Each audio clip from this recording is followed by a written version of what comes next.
There's no feeling more intense than starting over.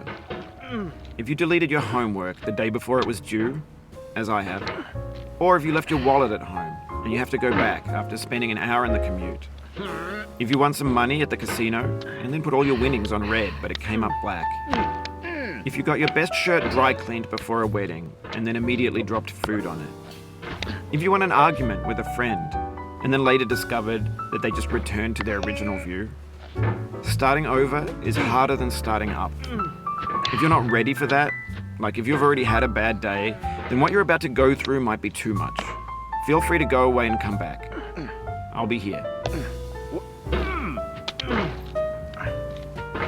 Alright, thanks for coming with me on this trip. I'll understand if you have to take a break at any point.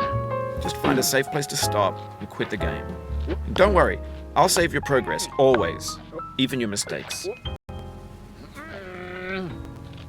This game is a homage to a free game that came out in 2002, titled Sexy Hiking. The author of that game was Jazuo, a mysterious Czech designer who was known at the time as the father of B games. And B games are rough assemblages of found objects. Designers slap them together very quickly and freely, and they're often too rough and unfriendly to gain much of a following. They're built more for the joy of building them than as polished products.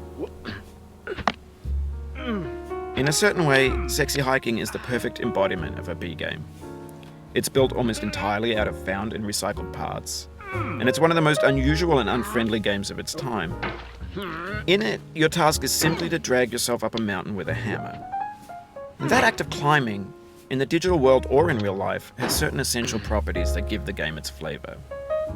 No amount of forward progress is guaranteed. Some cliffs are too sheer or too slippery. And the player is constantly, unremittingly in danger of falling and losing everything. Anyway, when you start Sexy Hiking, you're standing next to this dead tree that blocks the way to the entire rest of the game.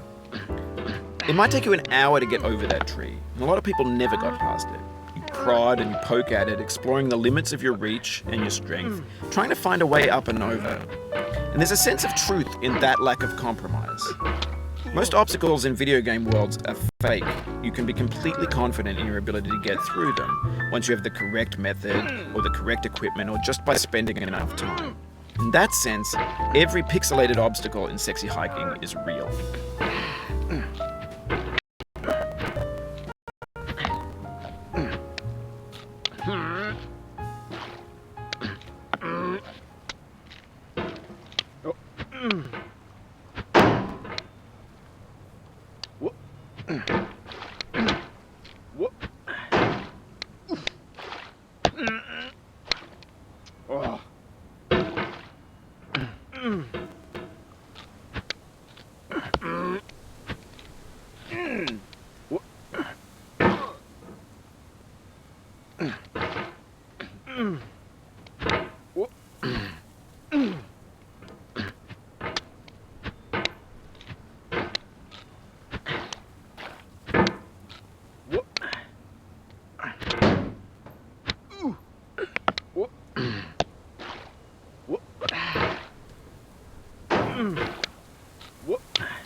The obstacles in sexy hiking are unyielding, and that makes the game uniquely frustrating. But I'm not sure Jazzuo intended to make a frustrating game. The frustration is just essential to the act of climbing, and it's authentic to the process of building a game about climbing. A funny thing happened to me as I was building this mountain. I'd have an idea for a new obstacle, and I'd build it, test it, and it would usually turn out to be unreasonably hard. But I couldn't bring myself to make it easier. It already felt like my inability to get past the new obstacle was my fault as a player rather than as a builder.